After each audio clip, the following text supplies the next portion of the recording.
Kalau zaman sedang susah, biasanya kambing hitam laris, tukang kompor gentayangan. Itu dari dulu selalu mencari kambing hitam. Karena itu kita tidak bicara orang, kita tidak bicara siapa yang salah, kita bicara sistem, dan sistem itu bisa mengena siapa saja.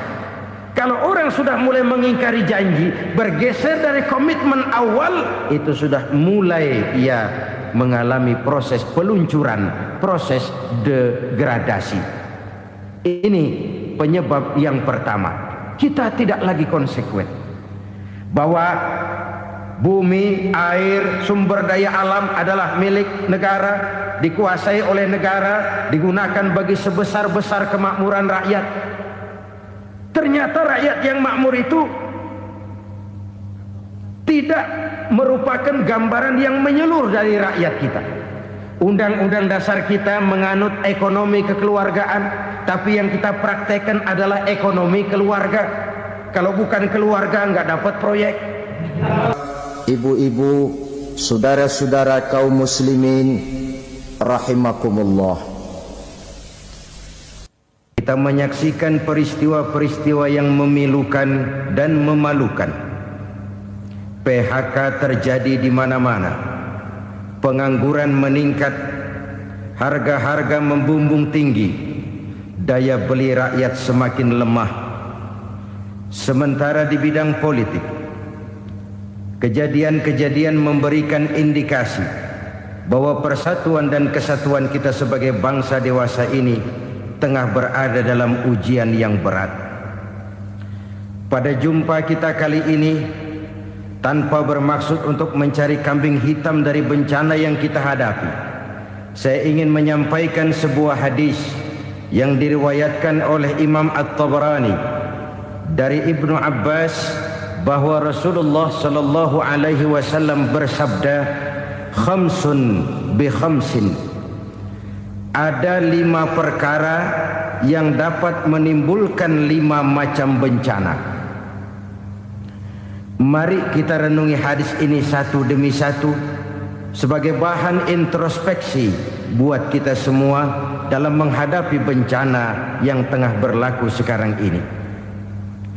Yang pertama, ma naqasa qaumul ahda illa sullita alaihim aduwwuhum.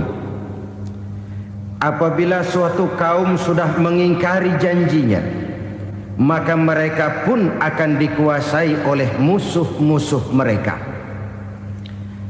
Sederhana saja nampak kalimat dalam hadis ini. Apabila orang sudah mengingkari janji, mereka akan dikuasai oleh musuh-musuh mereka sendiri. Dan musuh kita yang paling utama saat ini adalah kemiskinan dan kebodohan.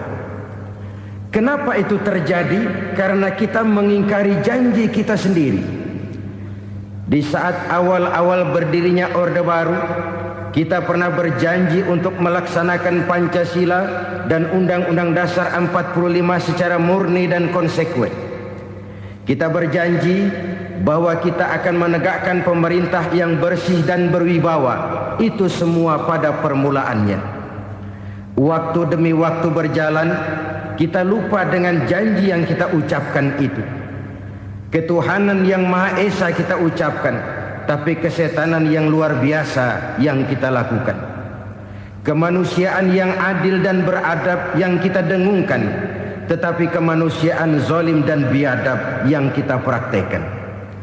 Sederhana saja saudara, hampir setiap pejabat pada posisi-posisi kunci, di awal-awal ia memangku jabatan itu, biasanya ia mengucapkan sumpah dengan lafaz demi Allah bahwa dalam melaksanakan jabatan ini saya tidak akan menerima hadiah atau pemberian dalam bentuk apapun. Itu pada permulaannya. Lama-lama rupanya hadiah itu asik juga, mulai diterima. Lama-lama dirasa kurang, mulai menagih. Dan akhirnya terjadilah praktek yang disebut suap menyuap, semir menyemir, dan lain sebagainya. Kalau ini sudah menjadi kenyataan, bagaimana kita mau menegakkan pemerintah yang bersih dan berwibawa? Undang-Undang Dasar 45 menyatakan bahwa bumi, air dan seluruh kekayaan negara dikelola oleh negara bagi sebesar-besar kemakmuran rakyat. Yang terjadi adalah bahwa kita merasa mewakili rakyat untuk menikmati harta dan kekayaan negara, sehingga rakyat banyak tidak bisa ikut menikmatinya. Menumpuklah harta itu sehingga terjadilah pepatah, gunung ditimbun, sumur digali. Yang kaya semakin kaya, yang miskin semakin terpuruk. Kita ingkar dengan janji yang kita ucapkan di awal-awal kita bergerak. Kita ingkar dengan janji pada saat kita mengatakannya dengan menyebut nama Allah, dengan mempertaruhkan nama Tuhan. Sehingga pada akhirnya jabatan pun mengalami tender. Sudah menjadi rahasia umum. Orang mau jadi lurah mesti mengeluarkan uang. Mau jadi camat mesti mengeluarkan uang. Mau jadi wali kota, bupati, bahkan gubernur, itu ada pasarannya. Secara logika, kalau orang memperoleh satu jabatan karena banyak mengeluarkan uang, tentu pada saat ia mengeluarkan uang, ia sudah punya pemikiran, modal pasti pulang, modal pasti kembali. Kalau orang memperoleh suatu jabatan karena banyak mengeluarkan uang, maka langkah pertama yang dia lakukan setelah memangku jabatan itu ialah bagaimana uang bisa kembali, bagaimana modal bisa pulang. Kalau modal sudah pulang, pikiran berikutnya bagaimana supaya dapat untung. Lalu kapan mau bekerja untuk kepentingan rakyat? Itu nomor 18. Kemudian kalau ada proyek-proyek besar, pertanyaannya ialah bukan apakah proyek ini bermanfaat bagi rakyat, apakah proyek ini layak untuk diteruskan, tetapi yang jadi pertanyaan paling utama ialah bagian saya berapa duit dari proyek ini. Kita bisa lihat proyek, mega proyek lahan 1 juta hektar di Kalimantan Tengah, triliunan rupiah, dan proyek itu gagal. SD Impres bulan ini diresmikan, bulan depan retak. Jembatan-jembatan bulan ini gunting pita, bulan depan runtuh. Kita ingkar dengan janji. Kita berkata kita bekerja untuk kepentingan rakyat, tapi kita tidak pernah mengenal rakyat itu. Apabila suatu kaum sudah mulai mengingkari janji, maka mereka akan dikuasai oleh musuh-musuh mereka. Akibatnya tersusunlah barisan-barisan sakit hati yang makin lama makin menjadi bola salju, menggelinding membesar, dan kemudian terjadilah hal-hal yang tidak kita inginkan lagi. Apabila suatu kaum sudah mengingkari janji, maka mereka akan dikuasai oleh musuh-musuh mereka. Ini penyebab bencana yang pertama. Kita tidak konsekuen.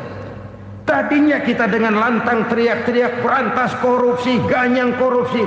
Pada waktu kita belum mendapat kesempatan. Setelah kita naik punya kesempatan, rupanya korupsi enak juga dirasa. Terjadi pergeseran nilai, orang luntur, kehilangan idealisme awal. Lalu untuk menghibur diri, menutup kesalahan, kita gunakanlah pepatah bahwa tidak ada gading yang tak retak, bahwa kita harus mikul dhuwur mendem jero. Itu semua cuma sebagai dalih agar kesalahan kita tidak dibicarakan orang lain. Padahal kita sendiri yang mengingkari janji. Kita yang keluar dari komitmen awal kita. Kita berjanji melaksanakan Pancasila dan Undang-Undang Dasar 45 dengan murni dan konsekuen. Kita berjanji untuk menegakkan pemerintah yang bersih dan berwibawa. Namun dalam kenyataannya itu tidak kita laksanakan dengan sebagaimana mestinya. Kita bergeser, kita mengalami proses degradasi, peluncuran nilai, dan akhirnya terbentuklah barisan-barisan sakit hati yang semakin lama semakin membesar itu. Kita harus introspeksi. Memang kalau zaman sedang susah, biasanya kambing hitam laris, tukang kompor gentayangan. Itu dari dulu. Selalu mencari kambing hitam. Karena itu kita tidak bicara orang, kita tidak bicara siapa yang salah. Kita bicara sistem, dan sistem itu bisa mengena siapa saja.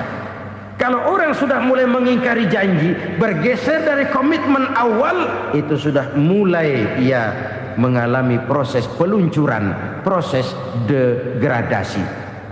Ini penyebab yang pertama. Kita tidak lagi konsekuen bahwa bumi, air, sumber daya alam adalah milik negara, dikuasai oleh negara, digunakan bagi sebesar-besar kemakmuran rakyat. Ternyata rakyat yang makmur itu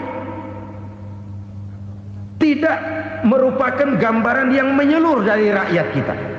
Undang-undang dasar kita menganut ekonomi kekeluargaan, tapi yang kita praktekkan adalah ekonomi keluarga. Kalau bukan keluarga nggak dapat proyek. Kalau bukan keluarga nggak dapat macam-macam. Kekeluargaan kita rubah menjadi keluarga. Timbullah penyakit nepotisme. Kita bergeser, kita ingkari janji, dan kita anggap kita atasnamakan rakyat. Rakyat cuma sekedar jadi address, rakyat cuma sekedar jadi alamat, tetapi kehidupan mereka tidak banyak berubah dan tidak banyak terangkat. Kaum muslimin rahimakumullah, ini penyakit yang pertama, penyebab bencana yang pertama. Yang kedua kata Nabi, wa ma hakamu bighairi ma anzalallah. Apabila hukum yang diterapkan sudah tidak lagi bersumber dari hukum Allah, illa fasha fihimul faqru, maka akan bertebaranlah kemiskinan di mana-mana. Ini artinya apa? Apabila hukum tinggal sebuah stempel, apabila hukum sudah diatur menurut kepentingan, apabila hukum sudah tidak lagi ditegakkan secara adil, maka kemiskinan merambah di mana-mana. Hukum diatur menurut selera orang yang sedang berkuasa, maka yang benar bisa jadi salah, yang salah bisa jadi benar. Hukum dalam kenyataan hidup berlaku seperti pisau. Pisau itu kan saudara lihat, yang namanya pisau dimanapun itu tajamnya ke bawah, ke atas tumpul. Kalau hukum itu, kalau untuk rakyat, hukum itu tajam bukan main, cepat sekali dilaksanakan. Tapi giliran menengah ke atas, yang gedean dikit berbuat salah, hukum tumpul. Hukum pura-pura tidak dengar. Akibatnya terluka rasa keadilan rakyat. Satu kasus rakyat diam, dua kasus rakyat diam, tiga kasus rakyat diam, kasus terakumulasi di hati rakyat. Luka rasa keadilan, dan itu menjadi sumber bencana. Penjarahan, kita tidak setuju itu, tapi kita harus melihat kausalnya. Itu kan tidak berdiri sendiri. Itu kan karena terlukanya rasa keadilan rakyat, melihat kesempatan ini tidak merata. Kalau rakyat ini yang ngajukan kredit ke bank, walaupun jumlahnya cuma jutaan, ratusan ribu, susahnya 17 setan. Tapi ada orang-orang tertentu yang agunannya palsu, jaminannya palsu, bawa kata belece, bukan cuma miliaran, triliunan kredit bisa keluar. Terluka rasa keadilan, hilangnya kesempatan. Rakyat cuma dapat kesempitan, jarang dapat kesempatan. Dari lukanya rasa keadilan ini, memang ya entah lipstik, entah basa-basi, dibentuklah tim ini, dibentuklah badan pengawas ini, dibentuklah tim ini. Kalau membentur tahu, hancur tahu. Tapi kalau tim yang dibentuk membentur karang, bukan karangnya yang hancur biasanya, timnya yang bubar. Kenapa? Yang dibentur batu karang yang sangat keras. Kita main-main dengan hukum, kita tidak konsekuen dengan hukum. Luka rasa keadilan, dan itu terakumulasi. Edi Tamsil, rakyat tahu, terakumulasi. menguap begitu saja. Kasus-kasus lain rakyat tahu, menguap begitu saja. Ketidakadilan terakumulasi, mengendap di hati rakyat, menunggu ledakan. Pada saat sumbu meledak, rakyat tidak bisa dibendung lagi. Oke, kita tidak setuju dengan penjarahan, tapi jangan melihat itu sebagai peristiwa yang berdiri sendiri. Kenapa itu terjadi? Kausalnya kenapa?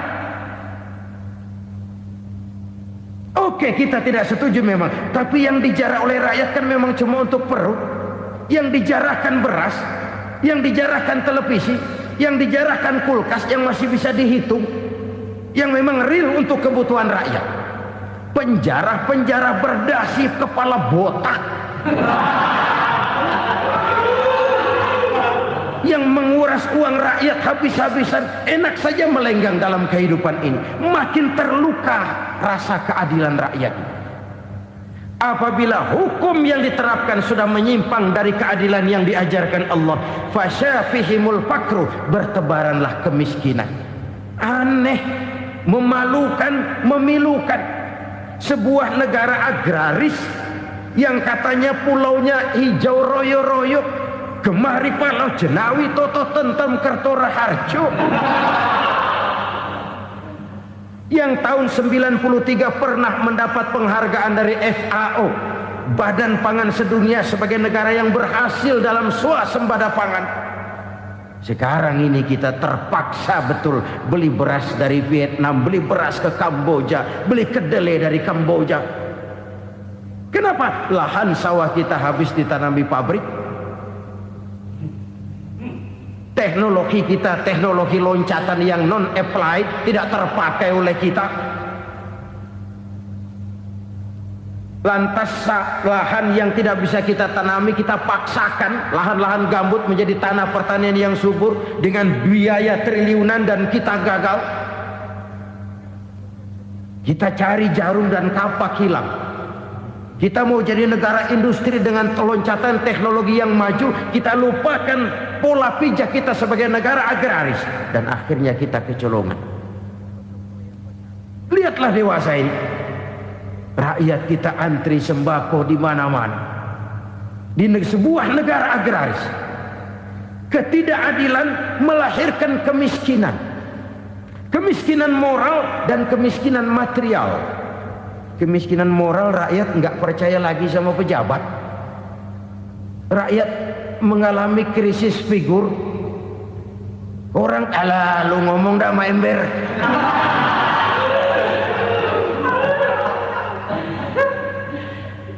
Penataran yang menghabiskan biaya miliaran itu melahirkan pejabat-pejabat korup.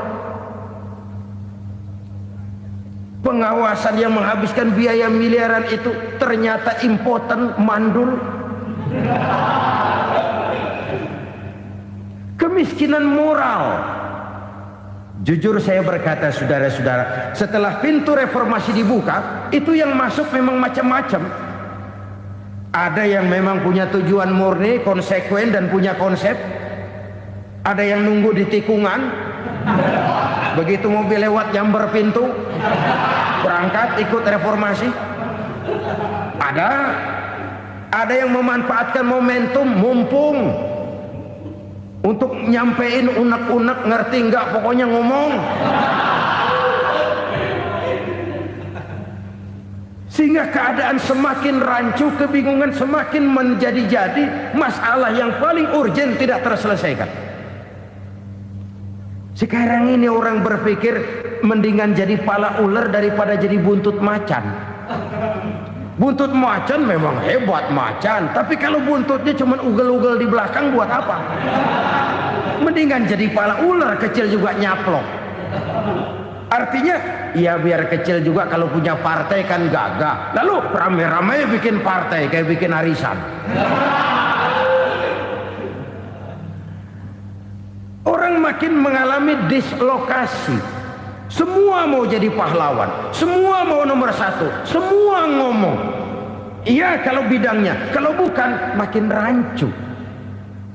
Marilah lewat kesempatan ini saya mengajak kita untuk tahu diri. Biarkan politisi ngomong politik, biarkan ekonom menata ekonomi, biarkan praktisi bicara soal hukum, biarkan rakyat munajat, istighfar, mohon pertolongan Allah. Tahu diri kita. Kalau memang ayam, kukuruyuk aja dah.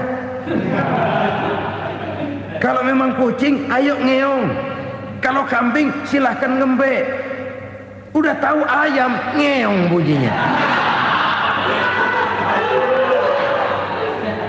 Suaranya palas, orang nggak ngerti, bingung, makin menjadi-jadi.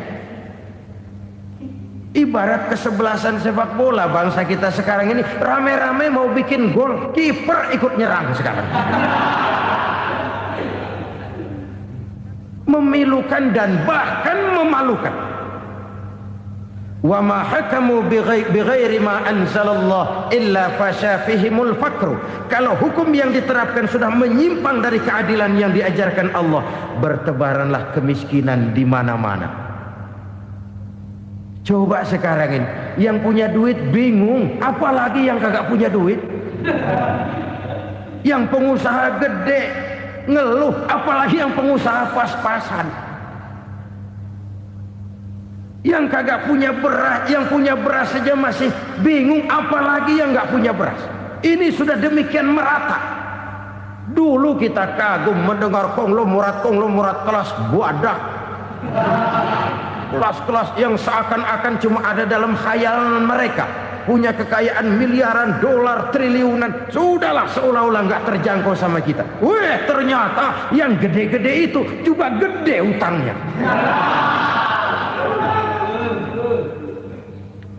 Dan rontok satu demi satu. Ternyata rakyat selama ini cuma dialamatkan, cuma dijadikan adres. Rakyat yang tidak banyak ngerti persoalan ini harus menanggung hidup ini begini berat, harus menanggung beban hidup ini begini tinggi. Daya beli semakin lemah, semakin terpuruk dan terpuruk, sedang keadaan belum juga banyak berubah. Yang hutang sama luar negeri itu kan bukan rakyat kecil, Ciano. Yang banyak nyimpen dolar juga kan Ciano. Rakyat kecil bocah kampung mah jangankan nyimpen dolar, ngelihat juga tumben. Kemana kita mesti bercermin? Sekali lagi saya mengatakan, maaf, kita tidak bermaksud mencari kambing hitam.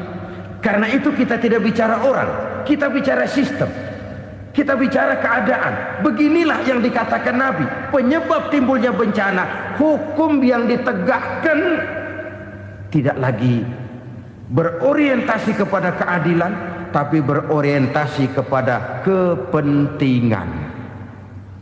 Akhirnya bentuk hukum seperti pisau, tajam ke bawah, tumpul ke atas. Hukum cuma buat rakyat kecil, tetapi kelompok menengah ke atas kadang-kadang kebal dari perlakuan hukum. Maka bertebaranlah kemiskinan. Iya, kemiskinan moral berupa lukanya rasa keadilan. Kalau rasa keadilan terluka, orang kan nunggu kesempatan, saudara. Iya, dia nggak bisa ngomong. Iya, dia nggak sanggup action. Iya, dia nggak bisa tunjuk rasa, tapi hatinya kan, kapan ada kesempatan, kapan ada waktu, tunggu. Hatinya mesti begitu. Sehingga begitu ada kesempatan, terjadilah hal-hal yang tidak terhindarkan. Dan itu ekses, bukan reformasi. Jangan seperti sebuah dialog saya dengan seorang abang beca. Saya bertanya, bang, iya, abang tahu nggak reformasi? Tahu, Ustadz. Apa? Pembakaran.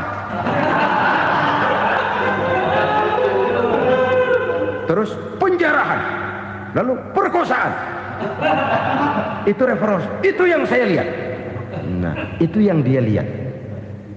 Saya tentu tidak menyalahkan abang beca kita, karena memang itu yang dia lihat dan sejauh itu wawasannya. Tapi ini indikasi bahwa banyak rakyat kita yang belum bisa menggunakan kebebasan secara bertanggung jawab.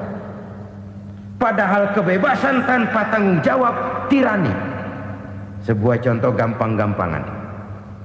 Saya beli radio, saya setel di kamar saya, lalu saya bilang, ini radio gue. Yang beli gue, pakai duit gue setel di kamar gue, sekeras-kerasnya, gak ada urusan sama orang lain. Itu kata saya. Tetapi tetangga saya sebelah rumah kan boleh juga ngomong begitu. Kata tetangga saya, ini mata gue, yang ngantuk gue tidur di kamar gue. Kenapa suara radio lu nyampe kemari? Artinya apa ini? Kebebasan saya nyetel radio dibatasi oleh kebebasan tetangga saya yang mau tidur. Tidak ada kebebasan mutlak. Kebebasan mutlak tanpa tanggung jawab kembali akan melahirkan tirani, kembali akan melahirkan pemaksaan kehendak. Dan itu lagi-lagi bukan demokrasi. Saudara-saudara kaum muslimin rahimakumullah. Ini penyakit yang kedua, lukanya rasa keadilan, terutama di kalangan rakyat kecil. Itu mengendap menjadi akumulasi dan menunggu giliran kapan bisa dimuntahkan. Dengan kata lain, rakyatnya udah banyak banget makan yang perutnya jadi enak, nyelam. Kapan nunggu muntahnya? Udah begini banyak akumulasi yang mereka pendam di perut ini, sehingga ketika terjadi kesempatan itu sudah tidak terkendalikan lagi. Kita out of control. Saya tidak mentolerir sikap-sikap kekerasan. Bahkan saya lebih cenderung bahwa kalau di rumah kita banyak tikusnya saja racuni, jangan rumah dibakar. Bahwa ada korupsi, iya.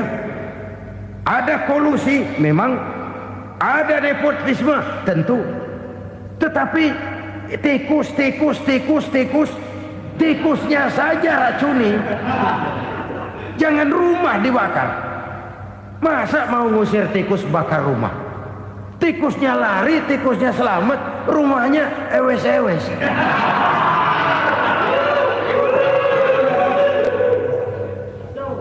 Tikus selamat, rumah nggak punya. Masalah nggak terselesaikan dengan sebagaimana yang kita harapkan. Kita sepakat ini negara hukum, dan di hadapan hukum semua manusia itu sama. Itu prinsip yang diajarkan Allah. Al-musawat bainan nas fi takalifil ahkam. Semua manusia sama dalam berhadapan dekat dengan hukum Allah Subhanahu wa taala. Kalau hukum sudah pandang bulu, itu jelas yang enak yang banyak bulunya. Siapa yang banyak bulunya? Monyet. Kalau hukum pandang bulu, monyet keenakan. Saudara-saudara kaum muslimin rahimakumullah, introspeksi. Mari kita bercermin bagaimana perjalanan hukum selama ini.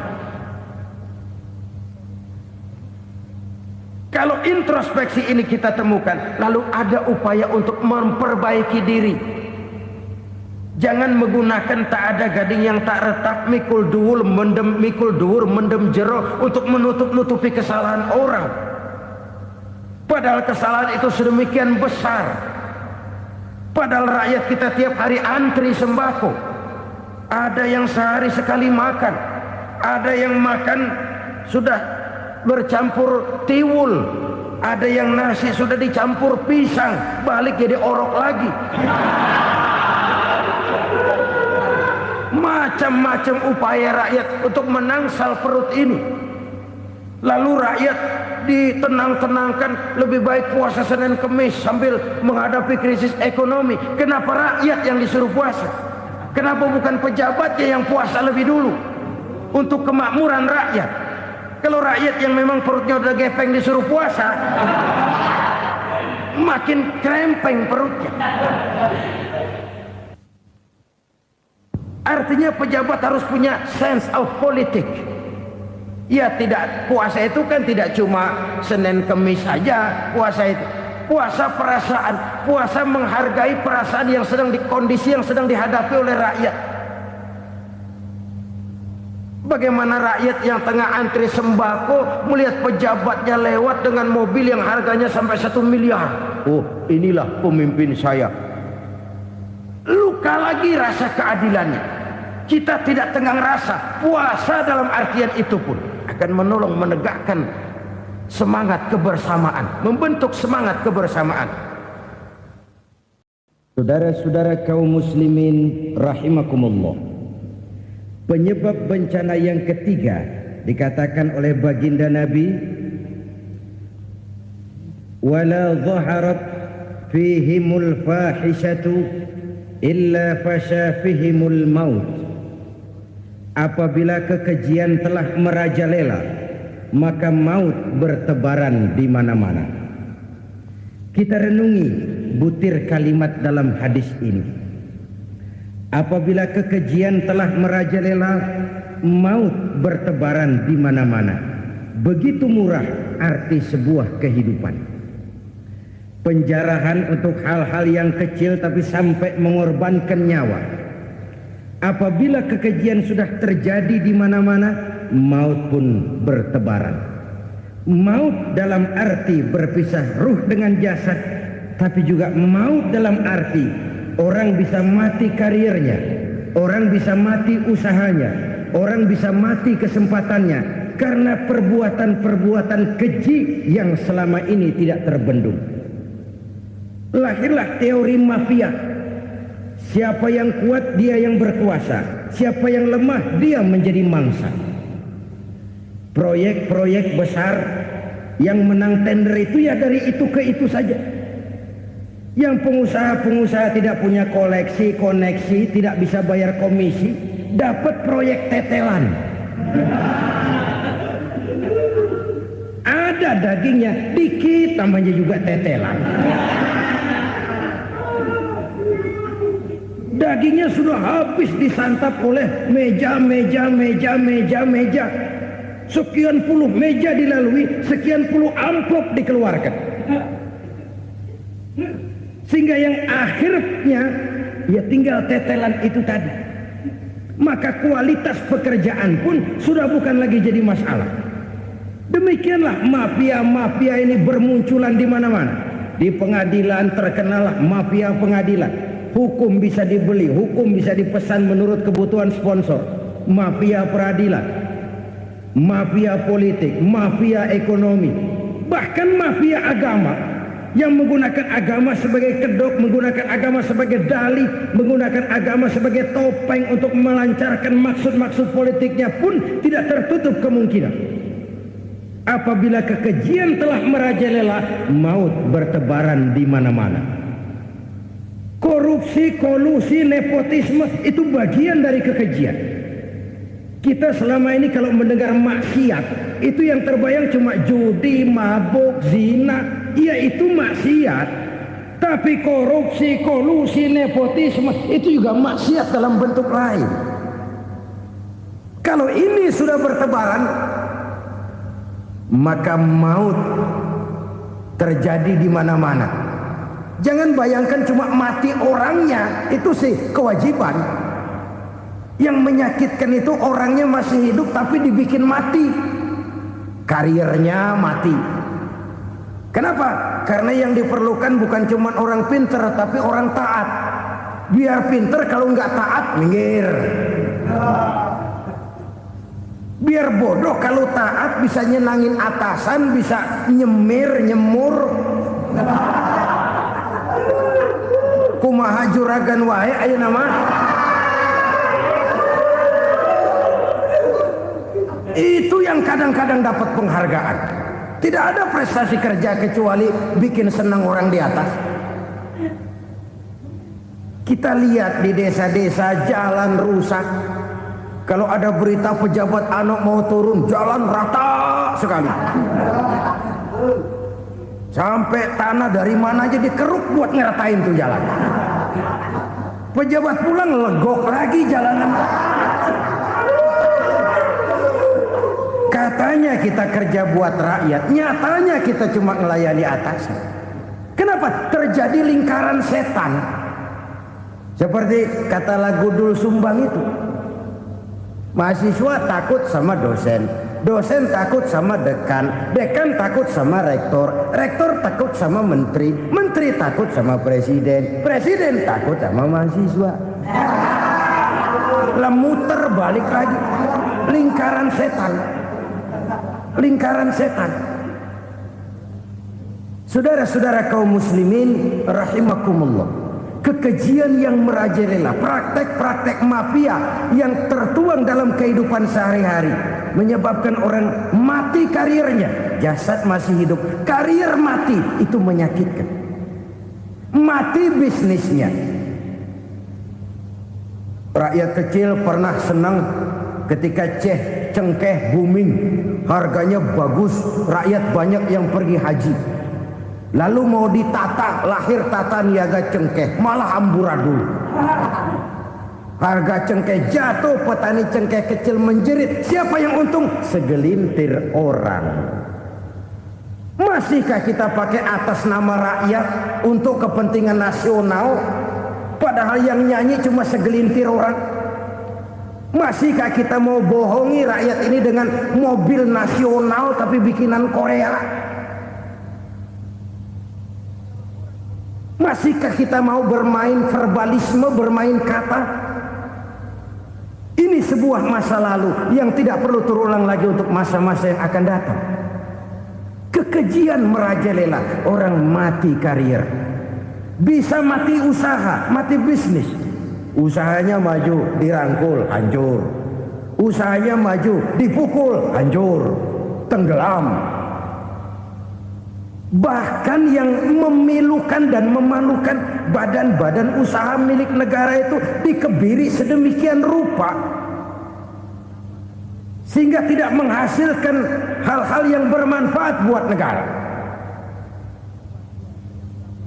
Saudara-saudara kaum muslimin rahimakumullah, kalau nafsu yang sudah mengatur itu semua, maka kekejian pun merajalela.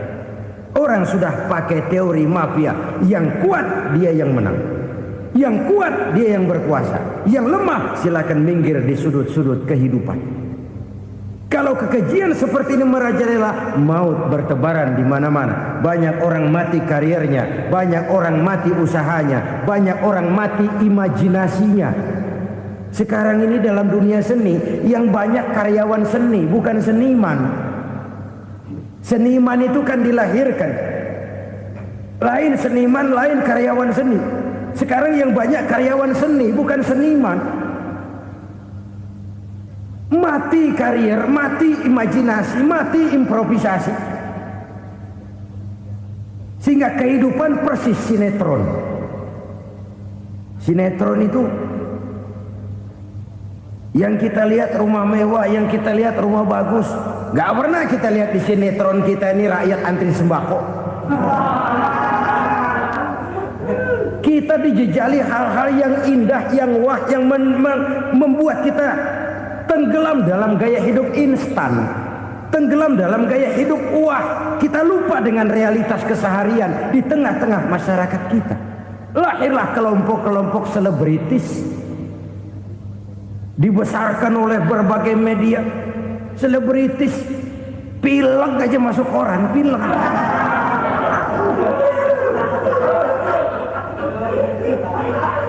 Rakyat yang pingsan antri beras nggak masuk koran. Rakyat yang semaput antri minyak nggak masuk koran. Selebritis panok masuk koran.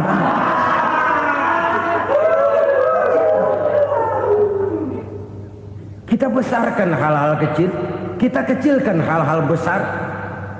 Karena apa? Kita mengejar oplah, kita profit oriented, tidak lagi berorientasi kepada realitas hidup yang kita hadapi ini. Kalau kekejian sudah merajalela, kata Nabi, maka maut bertebaran di mana-mana. Maut dalam artian maut, coba lihat sekarang begitu murah nyawa. Karena 1000 perak orang mau nusuk bunuh. Karena beras seliter orang khilaf, begitu murah kehidupan. Tapi kekejian dalam bentuk korupsi, kolusi, nepotisme, kekejian dalam bentuk itu mematikan karier, mematikan bisnis, mematikan imajinasi, mematikan kreativitas. Itu juga maut dalam bentuk lain akibat kekejaman lain. Ini penyebab yang ketiga. Yang keempat, penyebab bencana menurut baginda Rasul, wala tukhfiful mikyala illa muni'un nabat Apabila timbangan sudah dicurangi, maka tercegahlah tumbuh-tumbuhan. Apabila timbangan sudah mulai curang, maka terjadilah musim paceklik. Apabila bisnis sudah bergaya mafia tadi itu, kecurangan-kecurangan terjadi, tender di balik pintu, yang dimenangkan cuma kelompok-kelompok yang bisa memberikan presentasi yang besar, muni'un nabat, terjadilah paceklik. Paceklik, panen gagal, wereng ya wereng, kemarau panjang it's okay, air sulit iya, tetapi kan semua itu ada yang ngatur. Kemarau ada yang ngatur, belalang itu ada yang ngatur, air itu juga ada yang ngatur. Yang ngatur itu yang serba maha. Kalau ia murka melihat kecurangan timbangan, Allah itu kalau murka kan gampang saja, tinggal komandoin balang, lang, hancurin tuh sawah. Konvoy belalang, konvoy. Allah tinggal ngutik angin El Nino, mampir lo ke Indonesia. Hujan nggak turun-turun, kemarau panjang. Jadi kalau musim kemarau kan namanya anginnya El Nino. Kalau musim hujan anginnya namanya La Nina. Cakep namanya, kejem orangnya. Saudara lihat Cina sekarang sedang kena La Nina, banjir besar, ribuan orang meninggal. Dia mah ribuan mati kagak berasa, rakyatnya miliaran. Bangladesh lagi ngalami La Nina, India lagi ngalami La Nina. Angin, hujan, kemarau, belalang itu kan ada yang ngendaliin. Kuncinya bukan di belalangnya, kuncinya bukan di peredaran matahari berputar, kuncinya di atas yang mengatur semua itu. Kalau timbangan sudah mulai curang, pengusaha sudah nggak mau jujur, apa nggak bikin perut jadi mual. Begitu rakyat antri sembako pingsan nggak dapat beras, sementara beras ditumpuk-tumpuk sampai membusuk. Kemana hati nuraninya? Kemana akal pikirannya? Kemana mereka yang berbuat atas nama rakyat tapi melihat rakyat susah tidak tergerak hatinya? Apabila timbangan sudah mulai dicurangi, bisnis sudah mulai melenceng, maka terjadilah paceklik. Sebuah negara yang berhasil dalam swasembada pangan, lalu sekarang menjadi negara yang rakyatnya antri untuk memperoleh kebutuhan pangan. Saudara-saudara kaum muslimin rahimakumullah, ini intinya adalah kecurangan. Kalau kecurangan sudah terjadi di mana-mana, dan ini milik siapa saja, bukan soal tempat, bukan soal jabatan, soal manusianya, SDM-nya. Kecurangan tidak cuma terjadi di kantor, di masjid bisa terjadi kecurangan. Korupsi tidak hanya bisa terjadi di kantor, di madrasah bisa ada korupsi. Faktor manusianya, ini soal SDM. Kecurangan yang besar tentu besar lagi kerugiannya. Kecurangan yang kecil, kecurangan sehari-hari, pedagang-pedagang kecil ngurangi timbangan. Barang yang buruk dikatakan baik, yang baik dikatakan buruk. Itu merugikan perorangan. Kecurangan yang besar merugikan bangsa dalam bentuk total, dalam bentuk seutuhnya. Nah, kecurangan-kecurangan seperti ini rakyat kan lihat, rakyat kan tahu, dan itu kembali terakumulasi di sini, pegel. Dan jangan lupa, rakyat yang nggak ngomong itu, rakyat yang gak bersuara itu, batinnya menjerit, jeritannya menggoncang aras, dan itu didengar Allah. Yadullah fauqal jamaah, kata Nabi, tangan Tuhan di atas orang banyak. Jeritan hati rakyat menggoncang aras. Rakyat yang terlalu banyak dizolim, rakyat yang terlalu banyak dirugikan, ya rakyat yang terlalu banyak di atas namakan, menjerit batinnya, menggoncang aras, dan Allah bisa menggerakkan apa saja untuk membuat satu situasi. Allah bisa menggerakkan apa saja untuk membuat satu situasi. Saudara-saudara kaum muslimin rahimakumullah, ini faktor yang ketiga, timbulnya kecurangan. Faktor yang keempat maksud saya. Yang kelima, penyebab timbulnya bencana menurut baginda Nabi, wala muni'uz zakat wala muni'uz zakat illa hubbisa anhumul qatru. Apabila zakat enggan dibayar, maka tercegahlah qatrun. Qatrun ini kalau bahasa kita sembako. Maka tercegahlah kebutuhan-kebutuhan yang kita perlukan. Ini, kita tidak meragukan bahwa yang kita tuju adalah masyarakat yang adil dalam kemakmuran dan makmur dalam keadilan. Nah, antara kemakmuran dan keadilan ini memang sering tidak bisa berjalan seiring. Pada saat kemakmuran kita kejar, ekonomi kita pacu, ada nilai-nilai keadilan yang tertinggal. Pada saat nilai keadilan kita tegakkan benar-benar, ada unsur-unsur kemakmuran yang terabaikan. Oke, kita bisa mengatakan kasus. Oke, kita bisa mengatakan itu sebagian kecil. Tapi kalau sebagian kecil, lama-lama kan jadi sebagian besar. Oke, kita mengejar kemakmuran. Pertanyaannya, kemakmuran untuk siapa? Oke, kita berikan kelompok tertentu kue yang besar dengan harapan nanti dia bagiin kuenya kepada yang kecil-kecil. Tapi kenyataan, mereka yang dapat kue besar akhirnya malah lupa diri dan lupa daratan. Mau makin besar, malah memeras yang kecil-kecil ini. Sekarang kan yang kecil modali yang besar. Ramai-ramai buka bank, ternyata kamuflase. Uang banknya untuk kredit perusahaannya sendiri. Nasabahnya rakyat kecil. Artinya apa? Rakyat kecil disuruh modalin orang yang udah gede. Ini karena sambar geledek urusan.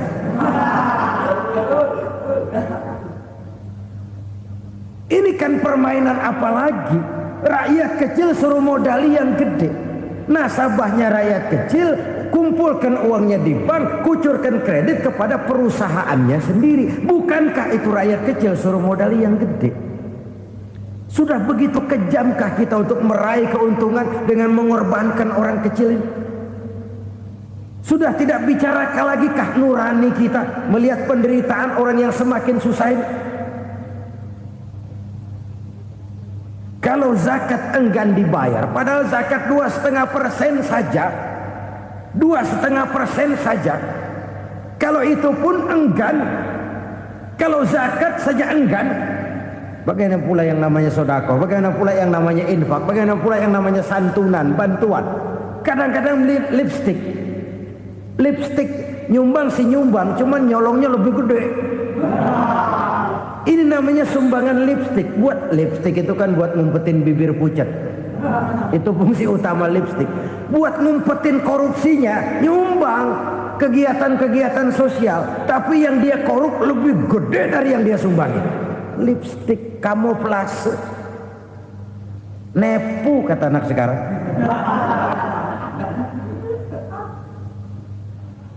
Saudara-saudara kaum muslimin rahimakumullah. Demikian berat kewajiban zakat ini sampai di zaman Sayyidina Abu Bakar pernah keluar komando perangi orang yang enggan membayar zakat. Perangi. Karena fungsi zakat adalah menjembatani antara si kaya dengan si miskin. Bahwa ada kemiskinan itu Qur'ani. Allah menyatakan, aku melebihkan rezeki sebagian kamu dari yang lain. Ini kan kesenjangan. Allah melebihkan rezeki sebagian kamu dari yang lain. Ada itu. Tetapi itu berjalan secara nature. Nah, kalau direkayasa, yang kaya semakin kaya, yang miskin semakin terpuruk, yang sudah besar dapat proyek besar, yang kecil dapat tetelan. Ini kan rekayasa namanya. Kesenjangan yang direkayasa ini yang kita harus kikis. Nah, fungsi zakat menjembatani dari sisi sosial. Dari sisi pribadi, Nabi berpesan, zakku amwalakum biz zakat, bersihkan hartamu dengan zakat. Sekarang ada istilah nyuci uang. Uang hasil korupsi itu bisa dicuci, dijadikan uang bersih. Bukan pakai rinso, bukan. Pakai politiknya koruptor, diolah sedemikian rupa sehingga jadi uang resmi. Sudah memutih, itu termasuk yang disebut kejahatan kerah putih, white collar crime, kejahatan kerah putih, kejahatan pakai dasi, kejahatan kelas kakap. Makanya orang mendingan goblok kagak bener daripada pinter kagak bener. Goblok kagak bener itu gampang ngurusinnya. Pinter kagak bener, ini yang berabe bener ngurusinnya.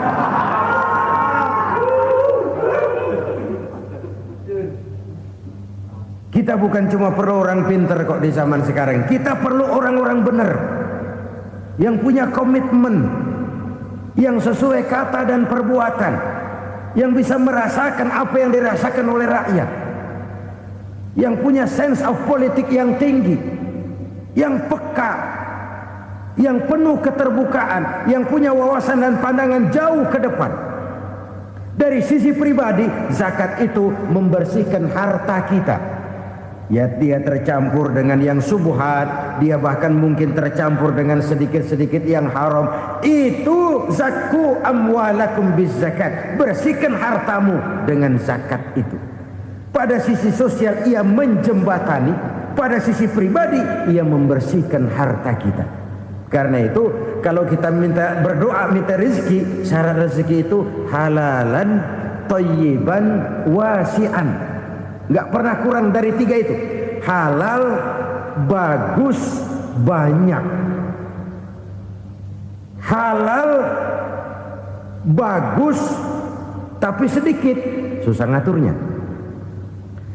Halal, banyak, tapi kurang bagus. Buat apaan? Bagus, banyak, tapi haram. Enggak ada artinya.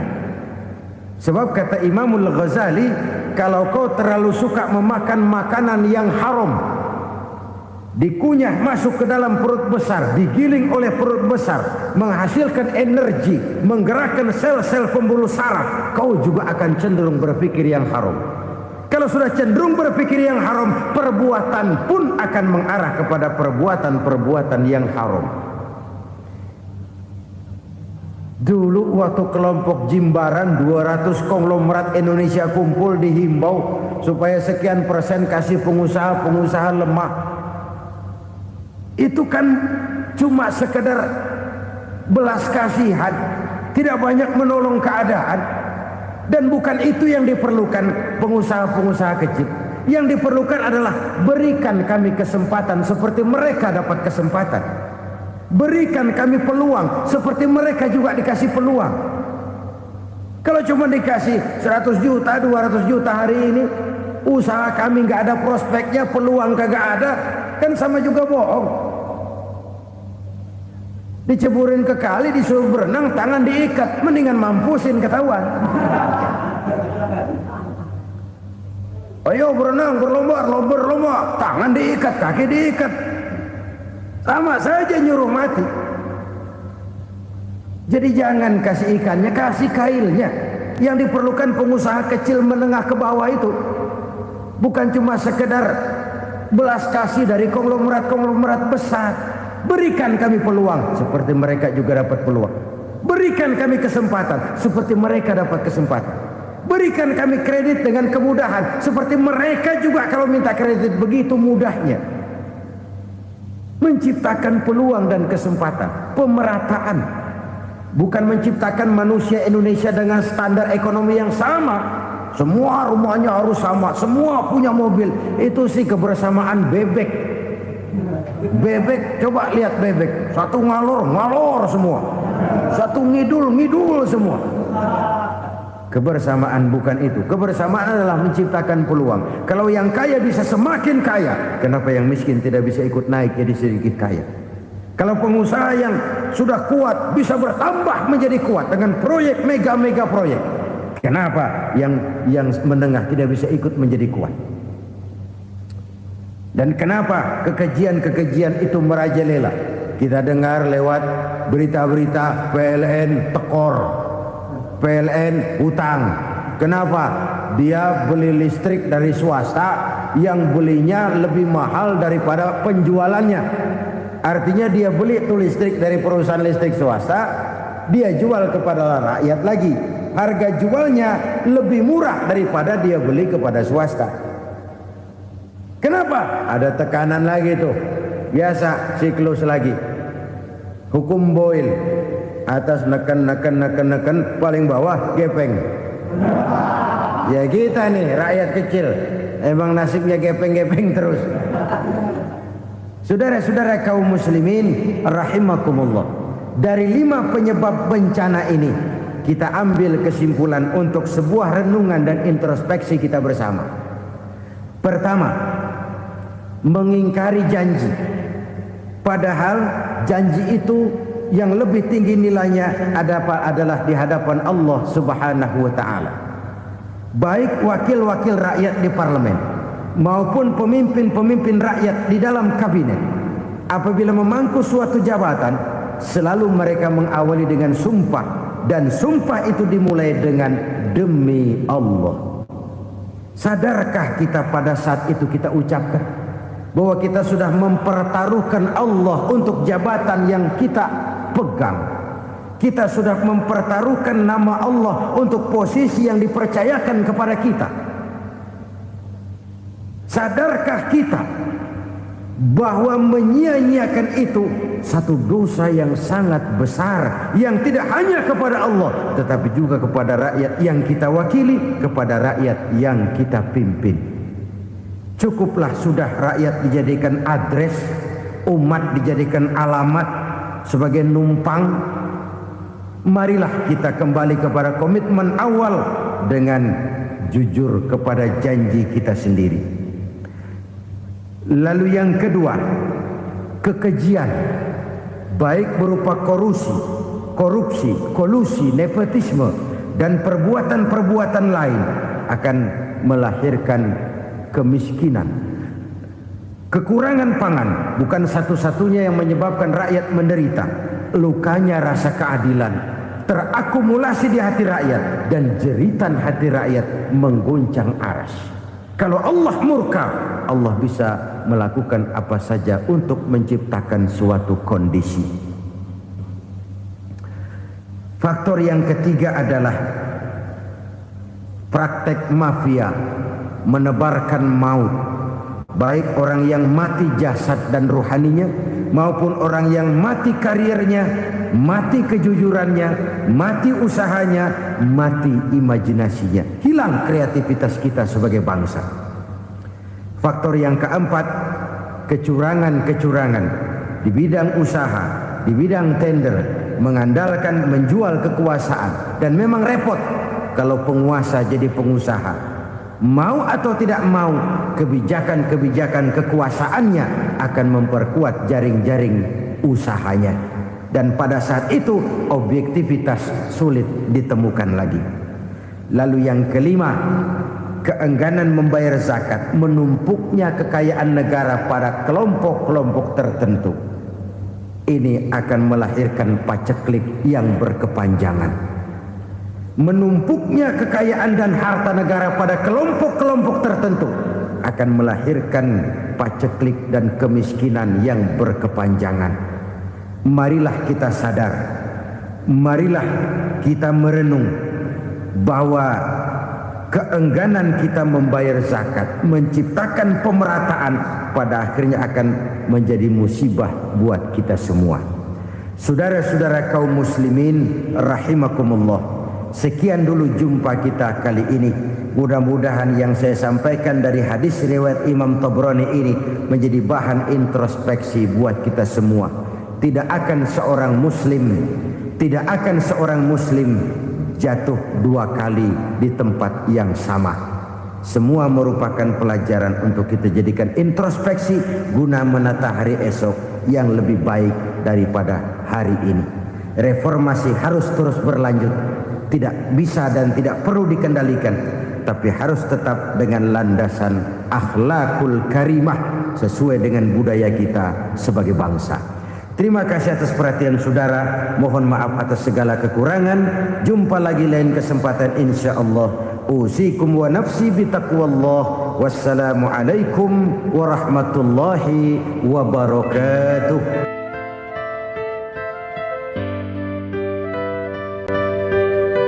Selalu berusaha menyimpan sesuatu yang bisa membawa manfaat, baik untuk dirinya, untuk anak cucunya, maupun untuk keluarganya, untuk masa kini dan masa depannya. Kadang simpanan itu berbentuk uang, kadang berupa tanah, lain saat berbentuk pabrik, dan lain sebagainya. Sementara masa depan yang paling pasti adalah akhirat. Jika untuk masa depan dunia kita rela memeras keringat, membanting tulang, pergi pagi dan pulang petang, menyimpan uang, menyimpan tanah, menyimpan pabrik, pernahkah kita merenung jika satu saat kiamat datang, kita dibangkitkan dari kubur masing-masing, berdiri di padang mahsyar untuk mempertanggungjawabkan seluruh kegiatan hidup kita di dunia ini, lalu kita akan menuju ke alam akhirat. Sudahkah kita mempunyai simpanan untuk akhirat kita? Pada pertemuan kali ini saya ingin menyampaikan sebuah hadis di mana Rasulullah sallallahu alaihi wasallam bersabda, "Arba'un min kanzil jannah." Simpanan sorga ada 4 macam. Yang pertama, ikhfa'us sadaqah, menyembunyikan sedekah. Saudara-saudara kaum muslimin, sebagaimana yang kita maklum bahwa Allah Subhanahu wa taala melebihkan sebagian rezeki dari kita terhadap yang lain.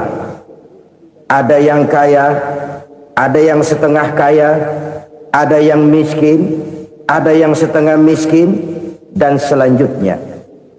Ada yang gajinya kecil tapi penghasilannya gede. Ada yang penghasilannya gede tapi nggak punya gaji. Ada juga yang memang gajinya gede dan penghasilannya gede. Kelebihan rezeki merupakan sunnatullah dan tidak harus membuat kita merasa lebih dari yang lain. Bahkan sebaliknya, kelebihan itu harus membuat kita ringan tangan untuk menolong mereka yang memang memerlukan pertolongan.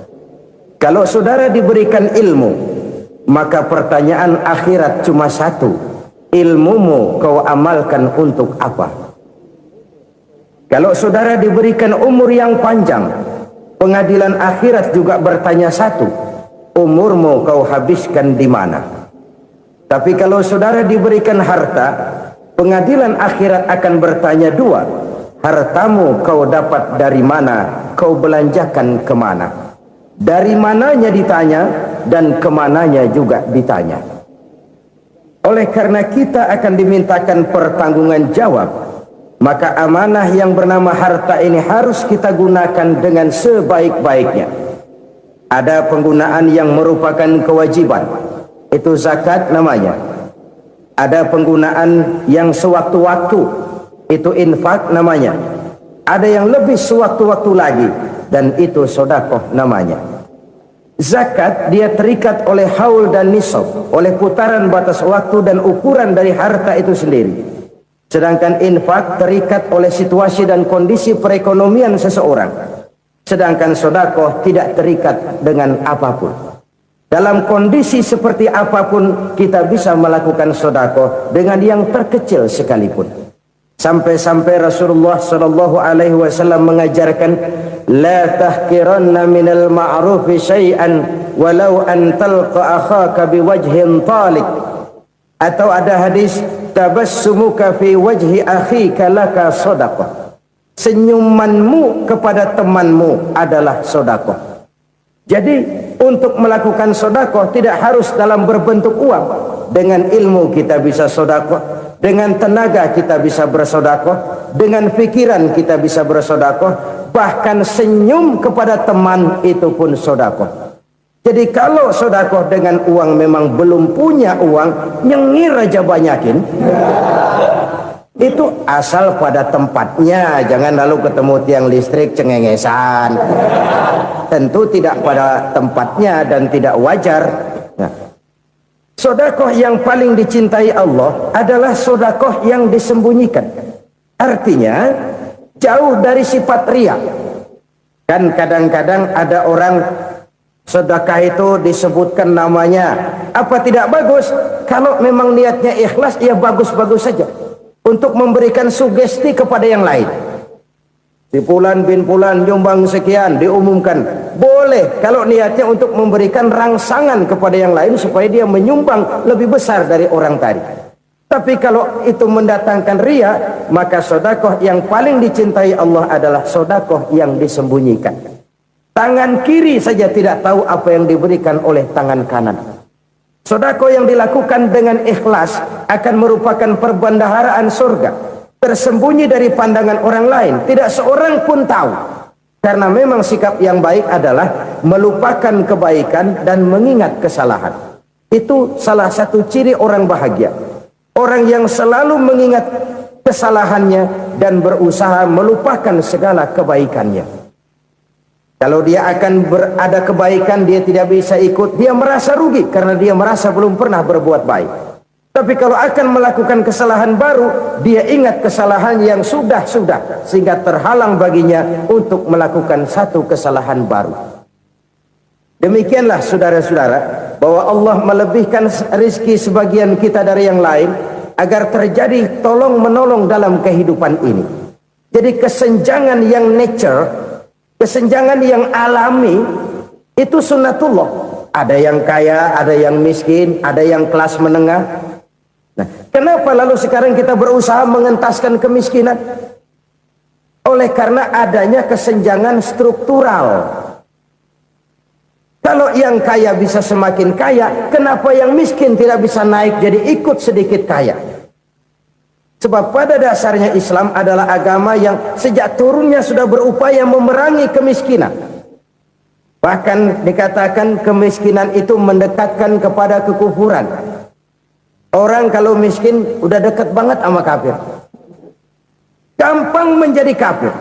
Berapa banyak saudara-saudara kita yang oleh karena soal perut, oleh karena soal materi, terpaksa meninggalkan dan menanggalkan akidahnya, menjual petunjuk yang diberikan Allah dengan kesenangan dunia yang cuma sebentar ini. Na'udzubillah thumma na'udzubillah.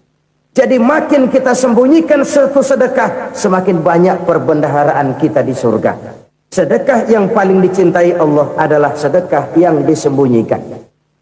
Malahan ada seorang sufi, dia punya kebiasaan kalau pergi sholat Jumat dia bawa uang, itu uang dia taruh di bawah tikar masjid. Dia niat sedekah kepada siapa saja yang nemuin itu duit.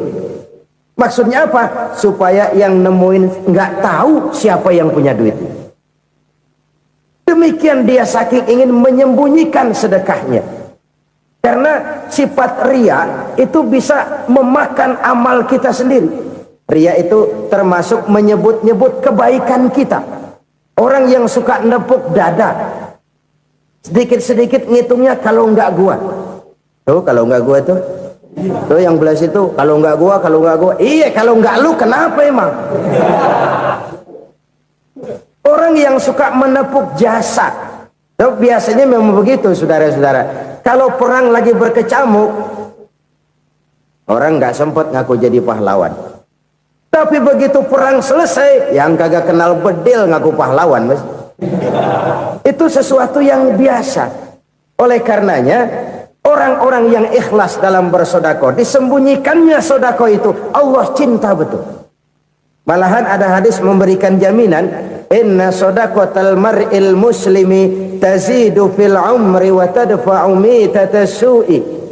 Sesungguhnya sedekahnya seorang mukmin tazidu fil umri, bisa menambah umur panjang. Wa tadfa'u mitata su'i, dan menyelamatkan manusia dari mati secara su'ul khatimah. Jadi siapa yang kepengen panjang umur, banyaklah sedekah. Yang bosan hidup, pelit terus. Sedekah menambah panjang umur dan menyelamatkan manusia dari mati secara su'ul khatimah. Pak, katanya umur itu nggak bisa ditambah, nggak bisa dikurangin. Kapan? Kalau ajal sudah datang. Fa idza jaa ajaluhum la yastakhiruna sa'atan wa la yastaqdimun. Kalau ajal datang tidak bisa dimajukan, tidak bisa dimundurkan. Itu kalau ajal sudah datang. Tidak bisa lagi umur ditambah dikurangi, sudah datang.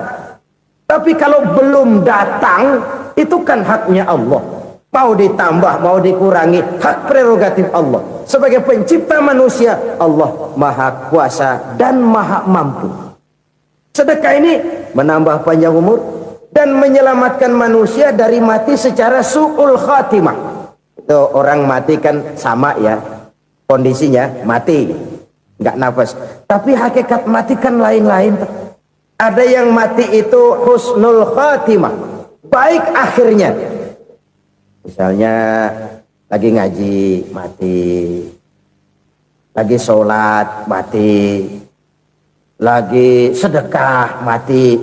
Ini yang dinamakan dengan husnul khatimah, baik di akhirnya.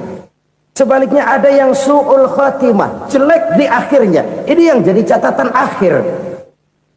Lagi nyekek botol, mampus. Lagi banting kartu, modar. Su'ul khatimah, jelek pada akhirnya. Sedekah menyelamatkan manusia dari mati secara su'ul khatimah. Dan kita semua kepengen mendapat husnul khatimah, jauh dari su'ul khatimah. Oleh sebab itu yang bisa menyelamatkan kita dari penyakit itu antara lain adalah sedekah yang disembunyikan, yang dikerjakan dengan ikhlas karena Allah. Tidak karena kepengen dipuji orang, tidak karena ingin dikatakan orang pemurah, sebab orang dermawan itu orang yang memberi tanpa harus diminta. Kalau masih harus diminta, ya belum dermawan namanya, masih harus diminta. Kalau nggak diminta ya tulus, lolos, polos. Saudara-saudara kaum muslimin rahimakumullah. Harta adalah amanat dan akan kita pertanggungjawabkan. Allah melebihkan rizki sebagian kita dari yang lain agar kita saling tolong menolong, bantu membantu. Nabi janjikan siapa yang meringankan beban saudaranya muslim di dunia, Allah akan meringankan bebannya di akhirat nanti. Sebuah jaminan dari baginda Nabi. Si orang yang kita bantu barangkali tidak bisa membalas, Allah yang akan membalas lewat jalan lain yang tidak pernah kita sangka-sangka. Ada orang tanya, Pak, ini ada orang nyumbang masjid sambil marah-marah, bagaimana? Saya bilang sumbangannya aja ambil, marahnya jangan. Marahnya jangan diambil, itu urusan dia. Saudara-saudara kaum muslimin rahimakumullah. Umat Islam ini kan umat yang punya potensi besar. Kadang kita merenung, kenapa kadang-kadang pembangunan masjid kok lambat sekali? Kalau hotel hari ini peletakan pertama, bulan depan peresmian. Supermarket hari ini peletakan batu pertama, minggu depan peresmian. Tapi kalau sudah yang namanya masjid, kadang-kadang peletakan batu pertama sekaligus jadi batu terakhir. 3 tahun, 4 tahun, campur nebar jalak di jalanan, duit dijaring kayak ikan sepat. Apa tidak ada orang Islam yang kaya? Banyak. Apa tidak ada pengusaha muslim yang jadi konglomerat? Ada. Lalu yang belum banyak itu yang komit terhadap nilai-nilai agamanya. Akhirnya kita jatuh jadi umat yang lemah. Belum ada pengusaha konglomerat muslim buka pabrik supermi cap bedug misalnya umpamanya atau pabrik kecap cap sorban supaya identitas keislamannya sedikit kelihatan. Kita jatuh jadi umat yang lemah karena potensi tidak terinventarisir dengan baik. Kita ini ibarat kompor yang cuma matengin nasi orang lain. Potensi kita dimanfaatkan oleh orang lain. Ukhuwah Islamiyah kita baru terbatas kepada silaturahmi. Ukhuwah di bidang ekonomi kita lemah, ukhuwah di bidang kebudayaan kita lemah, apalagi ukhuwah di bidang politik kita lebih rapuh lagi. Padahal ukhuwah itu adalah totalitas kehidupan manusia, menyangkut ipolek sosbud, memerlukan nilai-nilai ukhuwah. Jadi oleh karena itu mari kita menyadari di dalam harta kita, walaupun kita yang cari, pergi pagi, pulang sore, peras keringat, banting tulang, di sana ada harta anak yatim. Di sana ada hak masjid. Di sana ada hak pesantren. Di sana ada hak jihad. Berbahagialah seseorang apabila dia oleh Allah dijadikan keran.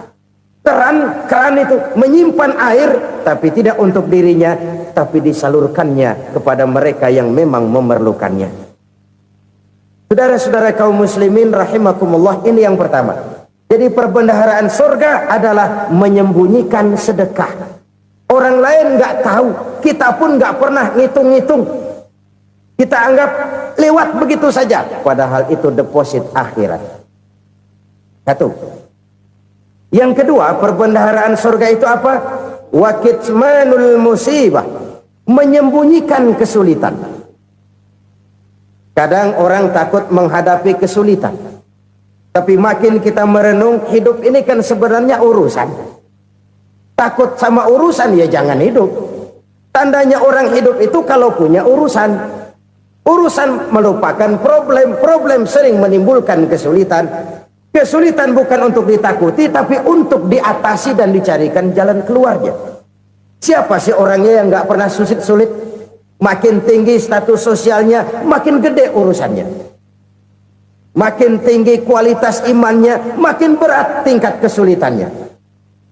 Cuma memang yang namanya enak itu seperti pelangi. Biang lala itu nggak pernah di atas kepala kita, di atas kepala orang melulu. Lu sih enak lu, kata kita. Dia juga bilang yang enak kan lu. Pelangi itu nggak pernah di atas kepala kita. Kata tukang beca, aduh enak ya naik Mercy.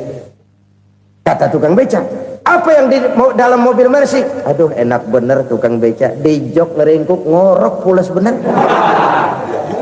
Saya kamar pakai AC sejuk, tempat tidur sutra empuk, alga spring bed, gula kulik nggak bisa pulas kalau belum minum Valium, belum tidur. Enak bener tukang beca, di jok ngorok nggak tahu wetan kulon. Si tukang becak bilang yang di Mercy enak, yang di Mercy bilang tukang becak enak. Inilah enak, nggak pernah di atas kepala kita, di atas kepala orang lain melulu enak itu. Nah, saudara-saudara, yang merupakan perbendaharaan surga itu orang yang bisa menyembunyikan kesulitan, baik pribadi ataupun rumah tangga. Nih terutama rumah tangga yang jadi soalnya. Kadang-kadang kita ini kalau senang, sebaliknya, kalau senang kita diam, kalem aja, cuek. Banyak banget duit kita, bawaan diam aja udah. Malah ketemu orang takut. Tapi begitu susah, sekampung tahu. Padahal Nabi mengajarkan perbendaharaan surga itu menyembunyikan musibah, menyembunyikan kesulitan. Kalau enak, cerita sama orang-orang. Kalau nggak enak, rasain sendiri, tekan sendiri, atasin sendiri. Kita kan sebaliknya, senang kita diam, asal lagi susah, paling tidak kita nyari teman buat cerita kesusahan. Siapa orangnya yang nggak pernah susah? Cuma soalnya bagaimana kita mengatasi kesusahan itu sendiri. Begitu juga misalnya kalau orang sudah berumah tangga, itu orang tuanya harus menjadi tempat dia cerita yang enak-enak saja. Yang nggak enak rasain berdua, selesaikan berdua, atasin berdua. Jangan dibalik. Asal senang diam, giliran susah saja. Maknya laporan. Terbalik, bisa menjaga security informasi. Maka nama bayam keluar diam, malah seluitan. Enak amat lo makan daging ayam. Security informasi. Saudara-saudara kaum muslimin rahimakumullah, Ujian yang terberat itu yang pernah diberikan kepada para nabi, para rasul, para aulia, para ulama. Makin tinggi keimanan, makin berat bentuk kesulitan. Ayo saya kemukakan satu contoh saja. Ada seorang nabi yang kaya, nabi kaya, namanya Nabi Ayub. Iblis kalau orang begini kan keki, ibadahnya rajin, kaya. Yang kayak begini susah digodain. Kalau ibadahnya rajin, miskin, kali bisa disogok. Sini imannya mantap, ibadahnya rajin, kaya, nabi lagi. Oh, tapi namanya iblis nggak kurang akal. Laporan, Tuhan, kenapa Les? Ya ini bahasa saya, bahasa Qurannya sih nggak gitu. Itu hambamu yang namanya Ayub, dia rajin ibadah cuma karena dikasih kaya aja. Coba kasih miskin dia, berhenti dia sembahyang. Ah, kamu bisa aja. Saya tahu Ayub itu hambaku yang ikhlas. Saya buktiin Tuhan, silahkan. Dibuktiin lah, iblis turun ke alamin. Yang mula-mula dia lakukan, dia rusak sawah ladang Nabi Ayub. Dia binasakan binatang ternak Nabi Ayub. Sehingga dalam waktu singkat, jatuhlah Nabi Ayub dari orang paling kaya jadi orang paling miskin. Beliau masih ibadah di mihrab dalam masjid. Datang iblis. Saudara Ayub, ya, lagi ngapain? Ibadah. Nyembah Allah, nyembah Allah. Oh, percuma. Kenapa? Tuhan yang ente sembah nih, dia udah bikin miskin ente. Sawah ladang ente hancur lebur, binatang ternak binasa. Sekarang ente jadi orang paling miskin. Ngapain nyembah Tuhan kayak begitu? Tekor.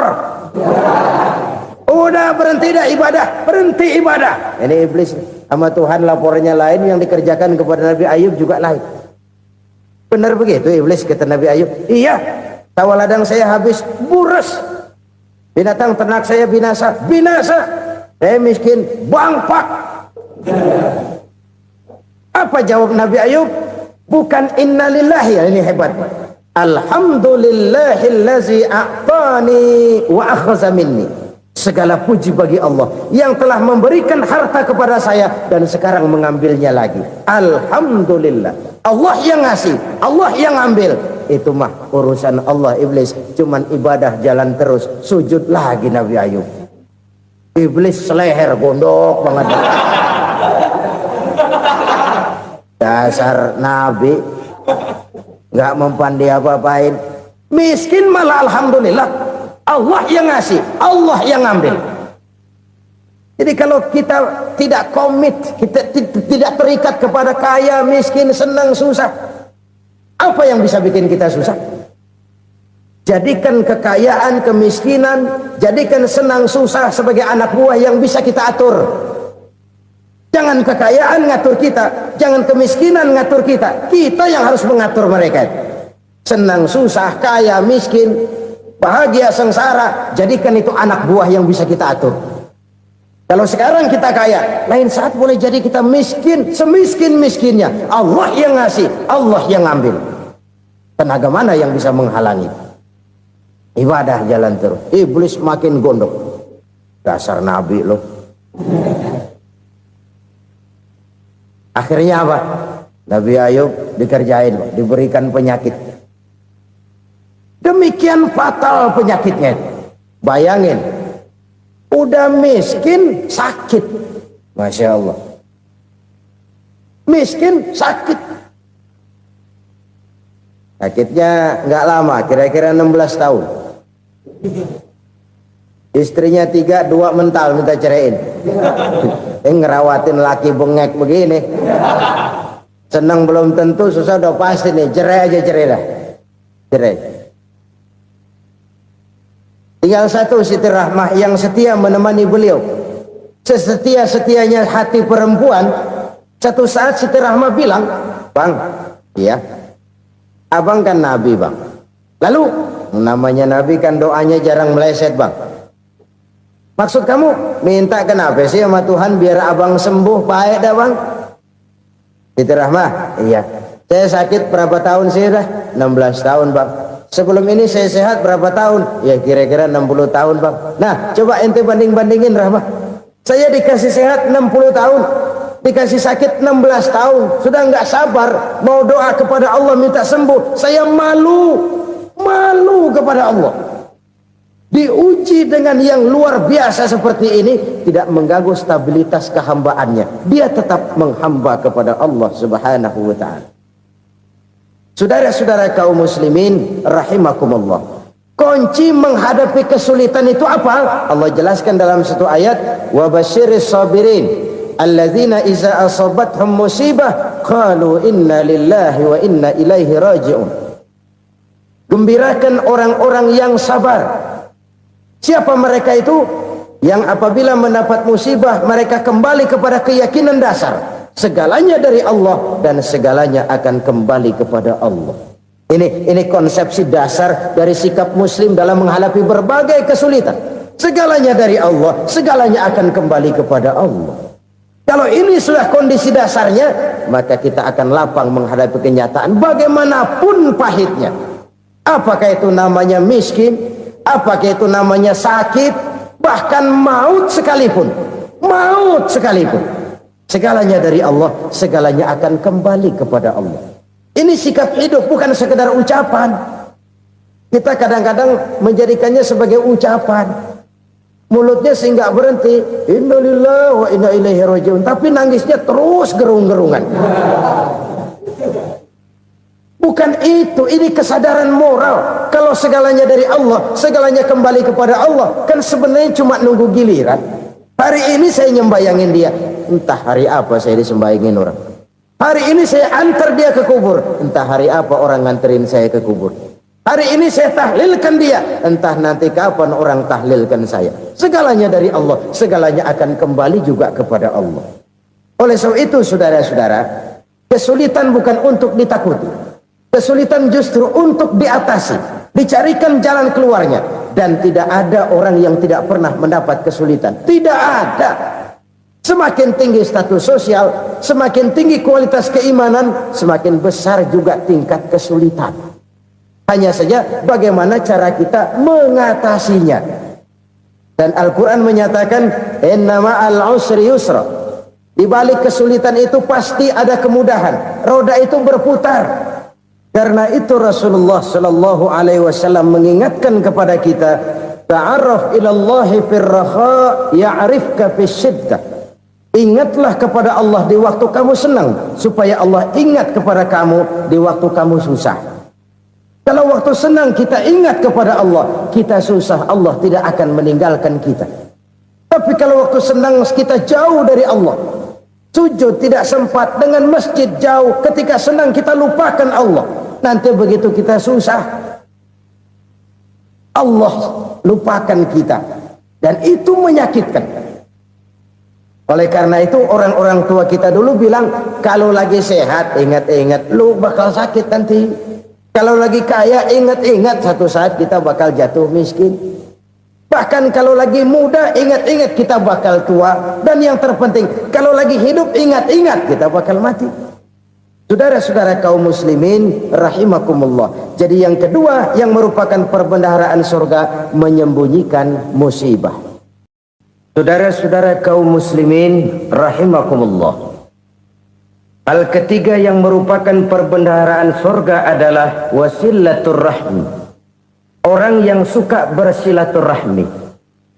Sebagaimana yang kita maklum bahwa manusia adalah makhluk yang disebut zon politika. Makhluk sosial yang tidak mungkin hidup sendiri-sendiri.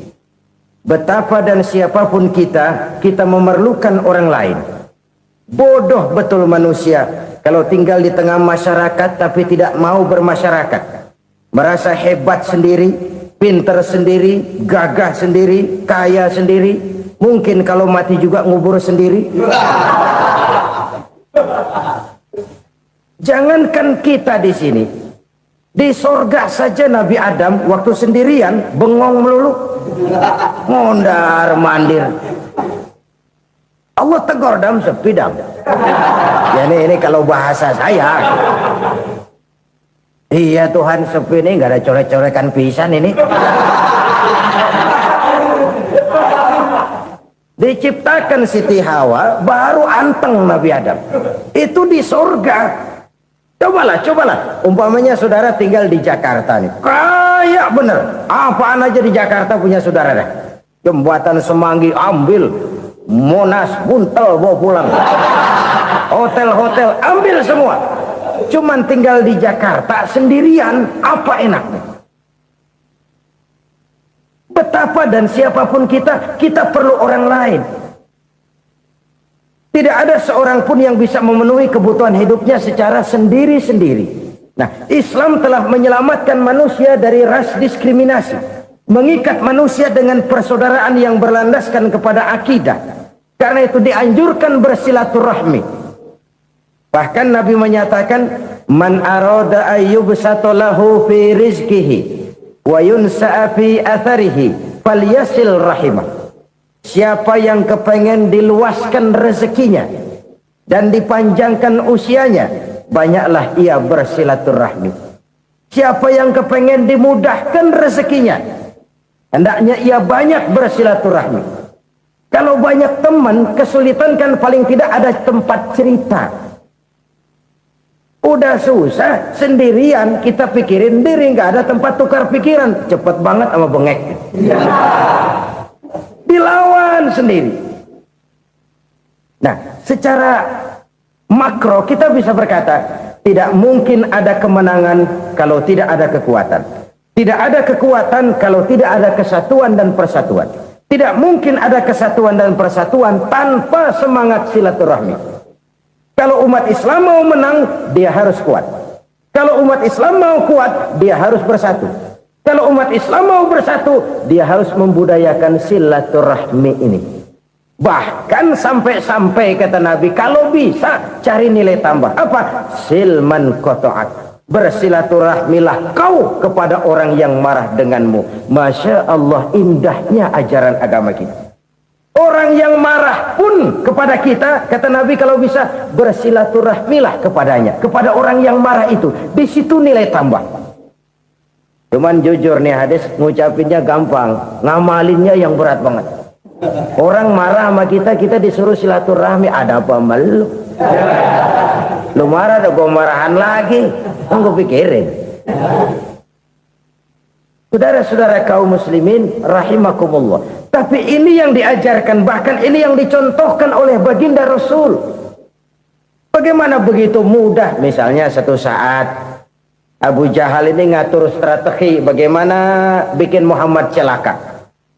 Dia gali lubang di depan tempat tidurnya. Dia tutupin daun korma. Terus dia panggil seseorang, ke sini. Kasih tahu Muhammad, pamannya sakit keras, minta ditengokin. Berangkat orang ini ke sana. Muhammad, labbaik. Pamanmu sakit keras, dia minta ditengokin. Baik, saya akan datang menjenguk beliau. Berangkatlah Nabi ke rumah Abu Jahal tanpa prasangka apapun. Abu Jahal udah pasang setil, selimut 3 rangkap setengah dipakai, persis kayak orang meriang. Tapi sembari ngintip dari balik selimut, begitu Muhammad buka pintu, nah masuk perangkap nih. Muhammad jalan menuju tempat pembaringan. Makin lama makin dekat, makin lama makin dekat, makin dekat ke lubang yang dipasang oleh Abu Jahal itu. Dalam hati Abu Jahal, terus dah jatuh, mampus dah lu ini. Mampus lu hari ini nih. Apa yang terjadi? Malaikat Jibril datang. Muhammad, pamanmu cuma pura-pura sakit. Di depan tempat tidurnya ada lubang perangkap supaya kamu jatuh ke situ. Sudah, kamu pulang. Balik kanan Nabi. Sudah hampir jatuh ke lubang, balik kanan, pulang. Bayangin kecewanya Abu Jahal. Muhammad dikit lagi, Muhammad dikit lagi. Enggak, paman, saya pulang aja. Emosi bangun dari tempat tidur, enggak sadar kalau lagi pura-pura sakit. Lompat ngejar Nabi, dia lupa dengan lubang yang dia gali. Pusrak, nyemplung sendiri ke dalam lubang.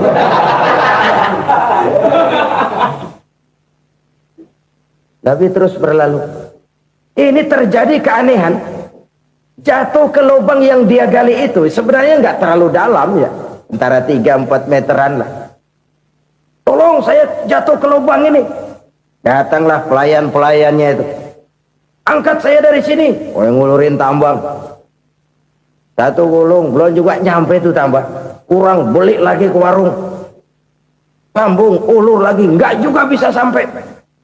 Wah, ini kerjaan Muhammad ini. Tolong, siapa salah seorang kamu ke rumah Muhammad, kasih tahu encangnya kecebur. Minta ditolongin. Sampaikan kepada Rasul. Kenapa? Pamanmu jatuh ke lubang, Muhammad minta tolong diangkatin.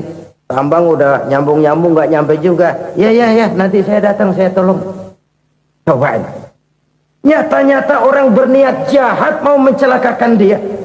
Datang dia menolong. Ini yang disebut air tuba dibalas air susu ya ini. Bukan sebaliknya. Air tuba dibalas air susu. Paman, kecebur ya? Iya Muhammad, tolong ini. Pegang tangan saya. Nabi ulurkan tangannya, nyampe, dipegang oleh Abu Jahal, diangkat ke atas, sampai atas. Apa kata Abu Jahal? Sihirmu memang hebat Muhammad.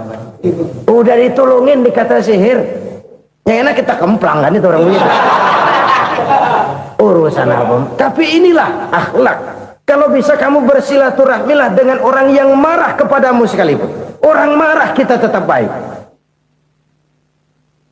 So, kalau kita berbuat baik sama orang yang memang baik, rasanya sih biasa-biasa aja. Orang baik kita baik lagi, ya draw aja, belum ada nilai tambah di situ. Baru ada nilai tambah kalau kita bisa berbuat baik kepada orang yang nyakitin kita. Itu namanya kita setingkat di atas dia. Dia sakitin kita, kita berbuat baik sama dia. Dia pelit sama kita, kita baik sama dia. Dia marahin kita, kita deketin dia. Di situ kita punya nilai tambah. Jadi siapa yang ingin diluaskan rezekinya kata Nabi dan dipanjangkan umurnya, hendaklah ia banyak-banyak bersilaturahmi. Sederhana sebenarnya silaturahmi, tapi silaturahmi membangkitkan semangat kesatuan dan persatuan. Kesatuan dan persatuan melahirkan kekuatan. Dalam matematika 1 ditambah 1 pasti 2. Tapi di tengah masyarakat, 1 orang takut ditambah 1 orang takut, hasilnya jadi 2 orang setengah berani. Kenapa setengah berani? Karena udah berdua. Tadi pan takut sendirian. Kalau dia kumpul turu-turu takutlah jadi berani. Kita yang lemah, kita yang tidak berdaya, kita yang miskin, kalau mau kompak bersatu, apa yang nggak bisa kita kerjain? Apalagi tinggal di kota besar, pilihan cuma 2. Bertahan atau minggir. Bertahan atau minggir. Untuk bisa bertahan harus mampu bersaing. Untuk mampu bersaing harus punya keahlian. Keahlian harus ditunjang dengan pendidikan, ditambah oleh kekompakan sebagai umat. Udah miskin mencar mulu, orang injak kita. Orang nggak pandang urusan apa malu. Oleh karena itu silaturahmi pada hakikatnya merupakan ruh dari ukhuwah yang diajarkan oleh agama kita. Bagaimana Islam menyelamatkan masyarakat manusia dari ras diskriminasi, mengikat manusia, dan tidak ada persaudaraan yang lebih indah selain persaudaraan yang diikat dengan nilai-nilai akidah. Sepanjang orang di jalan Allah, itulah saudara kita. Keluar dia dari jalan Allah, selesailah persaudaraan sampai di situ. Karena itu, kalau ingin menyimpan sesuatu di surga, banyaklah bersilaturahmi. Datang ke rumah ini, datang ke rumah itu, dan lain sebagainya. Itu simpanan kita di akhirat nanti. Ini yang ketiga. Saudara-saudara, yang keempat, perbendaharaan surga itu apa? Wa qawlu la hawla wa la quwwata illa billah. Ucapan la hawla wa la quwwata illa billah. Ibadah kan ada yang berat, modalnya besar. Bangun masjid berat, modalnya besar. Bangun rumah sakit berat, modalnya besar. Ada ibadah yang berat tapi modalnya ringan. Misalnya puasa. Puasa itu berat, mengendalikan nafsu. Kalau sekedar nggak makan nggak minum sih enteng, mengendalikan nafsu. Itu jihad terbesar, tapi kan modalnya ringan, cuma niat saja. Ini ibadah berat, modalnya ringan. Ada ibadah yang ringan, modalnya juga enteng. Seperti termasuk ucapan la haula wala quwata illa billah. Tanpa sadar, la haula wala quwata illa billah, nyelengin tuh di surga. Nyelengin, kita nggak terasa, nyelengin simpenan akhirat. La haula wala quwata illa billah, nyimpen lagi. Kaget, la haula wala quwata illa billah, nyimpen lagi. Banyak simpenan. Walaupun sebenarnya yang dimaksud di sini adalah kesadaran batin bahwa tidak ada daya dan kekuatan kecuali Allah. Itu intinya. Kita memulai pekerjaan disunahkan baca bismillah, kan begitu? Apa itu? Kesadaran moral bahwa ini saya bisa kerjakan. Saya kerjakan ini dengan menyebut nama Allah. Kenapa? Kalau Allah tidak memberikan daya dan kekuatan, mana mampu saya kerjakan ini. Maka saya kerjakan ini dengan menyebut nama Allah. Bismillah. Kesadaran moral. Manusia hanya wajib berusaha, tapi nggak pernah wajib berhasil. Banyak hal-hal yang kalau kita renungkan secara rasio nggak mungkin, tapi jadi kenyataan. La haula wala quwata illa billah. Tidak ada daya dan kekuatan kecuali bagi Allah semata-mata. Kesadaran moral akan kelemahan dan keterbatasan makhluk bernama manusia. Kadang kita kagum dengan otak, tapi kita sering lupa sama yang bikin otak. Padahal bagaimanapun hebatnya otak, yang bikin otak pasti lebih hebat dari otak. Nggak percaya, silahkan otak-otakan. Inilah kecenderungan. Kita kagum dengan pesawat-pesawat mutakhir, bukan main, besi gede banget terbang itu. Alangkah hebatnya. Lalu apa yang bikin otak tidak lebih hebat dari itu semua? Kita puji laut. Apa yang bikin laut tidak lebih hebat dari laut itu? La haula wala quwata illa billah. Tidak ada daya dan kekuatan kecuali Allah. Apa yang bisa kita lakukan kalau tidak karena daya dan kemampuan yang diberikan oleh Allah kepada kita? Lahirlah sikap tawadu, rendah hati, tidak melonjak menjadi angkuh dan sombong, sadar akan kelemahan dan keterbatasan diri sebagai makhluk yang diciptakan oleh Allah Subhanahu wa taala. Jadi satu sisi ini ucapan yang berpahala, la haula, jadi wiridan. Pada sisi lain ini kesadaran moral, sikap mental, kesadaran batin bahwa yang punya daya dan kekuatan itu cuma Allah. Kita nggak pantas untuk sombong, sebab sombong itu pakaiannya Allah. Kita nggak sedang pakai pakaian Allah, kegedean. Dan makin kita renungi, makin terbentur. Apa sih yang bisa kita sombongin? Kita mau sombong apa? Kaya? Pintar? Itu kan semua relatif. Di atas langit masih ada langit lagi. Jadi oleh karenanya, marilah kita menyadari. Manusia hanya wajib berusaha, tapi tidak pernah wajib berhasil. Yang berusaha saja tidak wajib berhasil, apalagi yang tidak berusaha. Islam bukan agama orang pemalas yang selesai sholat lalu endelohom, nggelenggem ayem-ayem. Tapi Islam bukan agama orang sombong yang setelah berusaha lalu tidak memerlukan Allah. Kita bisa saja bikin proyeksi, tahun sekian kita bakal panen besar menurut perhitungan otak. Tapi ada kejadian lain. Apa? Tikus ngambek. Habis itu dimakanin tikus, panen gagal. Proyeksi rasional gagal oleh tikus-tikus yang ngambek itu. Bisa saja terjadi. Tahun depan kita panen besar, urung. Kenapa? Musim panas panjang. Dan sekarang ini koran-koran bikin berita musim mengalami penyelewengan. Bukan cuma manusia yang nyeleweng sekarang. Musim pakai nyeleweng. Mestinya kan musim hujan udah selesai, masih hujan-hujan juga. Musim. Nah sekarang kita boleh bikin proyeksi, kita bakal panen besar. Tahu-tahu musim panas panjang, sawah retak, air kering. Cari teknokrat yang paling botak, suruh pendekin tuh musim panas. La haula wa la quwata illa billah. Inilah kesadaran moral. Saudara, saya teringat satu saat ada seorang konglomerat. Umurnya ya kira-kira 70-an. Satu saat dia ditanya oleh wartawan, "Pak, umur Bapak berapa sih?" "Ya paling 10 tahun." 10 tahun? 10 tahun? Anak Bapak berapa orang? Satu. Satu saja? Satu.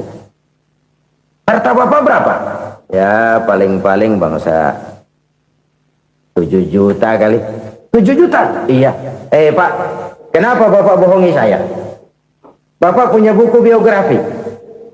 Koran-koran, majalah-majalah banyak memuat cerita riwayat hidup Bapak.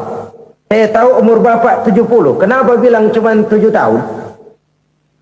Saya tahu anak Bapak 8. Kenapa cuma bilang 1? Saya tahu harta Bapak miliaran, mungkin triliunan. Pabrik di mana-mana, bank di mana-mana.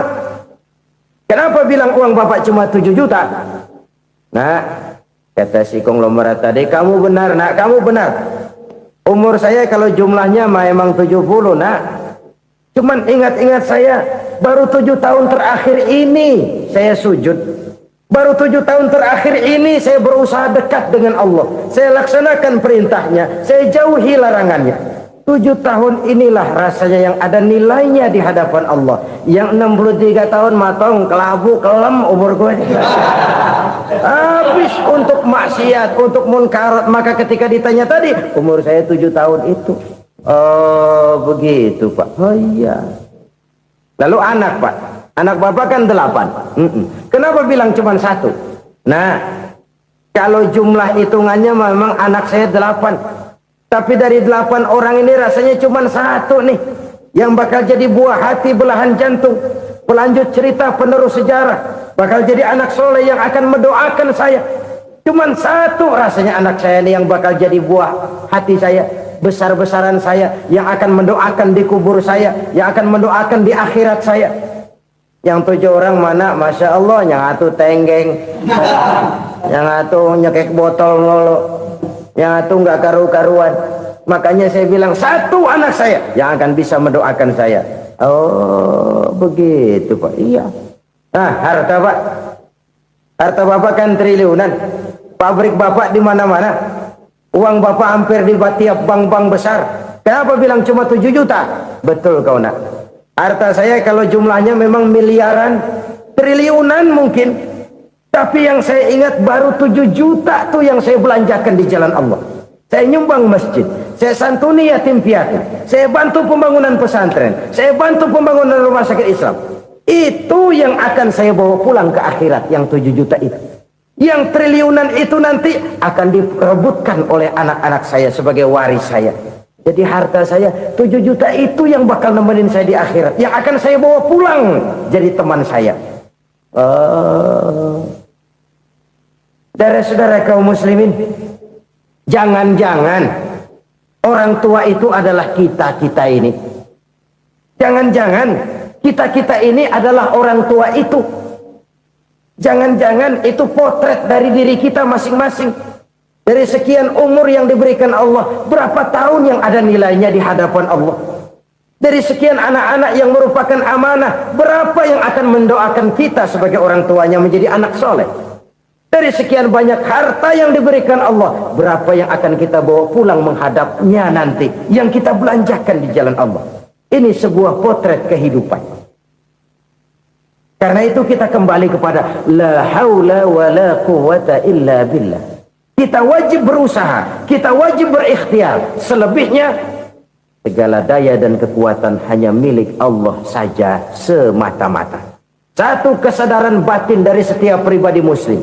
Setelah ia berusaha dan berikhtiar, ia menyerahkannya kepada Allah Subhanahu wa ta'ala. Jadi satu sisi ini merupakan wiridan ucapan yang mengandung pahala. Pada sisi lain ini merupakan sikap batin dari seorang muslim di dalam ia menghadapi realitas kehidupan ini. Saudara-saudara kaum muslimin rahimakumullah. Kalau ini kita jadikan satu basis kehidupan, maka ini akan menyelamatkan manusia dari kemungkinan tergelincir menjadi orang yang lupa diri dan lupa darat. Sebab itu Imamul Ghazali berpesan, jadidis safinah fa innal bahra amiq wa khuziz zad fa inna safara ba'id wa khaffifil hamla fa innal hamla sadid. Perbarui selalu kapalmu karena lautan sangat dalam. Bawa bekal yang banyak karena perjalanan ini sangat jauh. Ringankan beban karena kebanyakan beban akan menyakitkan. Alangkah indah kalimat ini, alangkah dalam makna yang terkandung di sana. Perbarui selalu kapalmu karena lautan sangat dalam. Apa artinya ini? Jaga mentalmu baik-baik. Pelihara imanmu baik-baik karena hidup penuh cobaan seperti lautan. Kita kalau berlayar di lautan kan kadang-kadang tenang, angin bertiup sepoi-sepoi basah. Jika malam datang bintang gemintang bertabur menghias cakrawala, rembulan memantulkan sinarnya dengan indah. Dalam keadaan begitu berlayar enak, tapi lain saat ombak menggunung, halilintar menyambar, angin topan bertiup. Berapa banyak sudah saudara-saudara kita yang tenggelam di lautan dunia tanpa sadar bahwa dia belum sampai kepada pantai yang akan dituju. Berapa banyak sudah saudara-saudara kita yang tenggelam di lautan dunia ini tanpa sempat bangkit lagi. Dia menyangka sudah sampai kepada tujuannya. Hati-hati kapal jangan sampai bocor karena lautan sangat dalam. Iman ini jaga baik-baik karena hidup penuh dengan ujian. Wa khuzizat fa inna safara ba'id. Bawa bekal yang banyak karena perjalanan sangat jauh. Saudara mau ke Bandung, bawa duit. Saudara mau ke Surabaya, banyakan lagi duitnya. Saudara mau ke Mekah, gepokan, iketan tuh duit nggak lembaran lagi. Makin jauh perjalanan, makin banyak bekal yang harus kita bawa. Kalau saudara dari Jakarta mau ke Surabaya, kagak bawa duit berangkat juga, itu sih bukan berani namanya, nekat. Sampai Surabaya belum tentu, sengsara di jalan udah pasti. Kenapa? Nggak bawa bekal berangkat. Sama juga kita nih, misalnya belum sempat sembahyang, mati. Waduh, berani banget orang. Belum punya bekal, mati. Sengsara di jalan. Atau bekal tidak cukup. Dari Jakarta saudara mau ke Surabaya, bawa duit 500 perak. Paling jauh Cikampek nyampenya itu. Paling jauh itu. Antara jauhnya perjalanan dengan bekal yang saudara bawa tidak seimbang. Hidup ini perjalanan panjang. A walking tour. Dimulai dari alam arwah. Sebelum jasad diciptakan, roh diciptakan lebih dulu. Dari situ pindah ke alam rahim. Dari alam rahim pindah ke alam dunia. Dari alam dunia pindah ke alam barzah. Baru menuju akhirat. Satu perjalanan panjang. Kalau bekal tidak bawa, sengsara di jalan. Bawa bekal yang banyak karena perjalanan ini sangat jauh. Wa khaffifil hamla, ringankan beban karena beban itu cuma akan menyulitkan. Kalau bekal itu sih keperluan, tapi beban nggak kita perluin, cuma ngeberat-beratin. Apa ini beban? Dosa. Kecurangan, kebatilan, kezoliman, ketidakadilan, kesewenang-wenangan. Itu akan jadi beban kita di akhirat. Alangkah celakanya, perjalanan panjang, bekal tidak bawa, beban kelewat banyak, alamat sengsara di jalan. Pahala tidak ada, dosa berlipat ganda. Na'udzubillah, summa na'udzubillah. Kalau kita rangkum nasihat Al-Ghazali dengan kisah si konglomerat tadi, kita akan mengambil kesimpulan.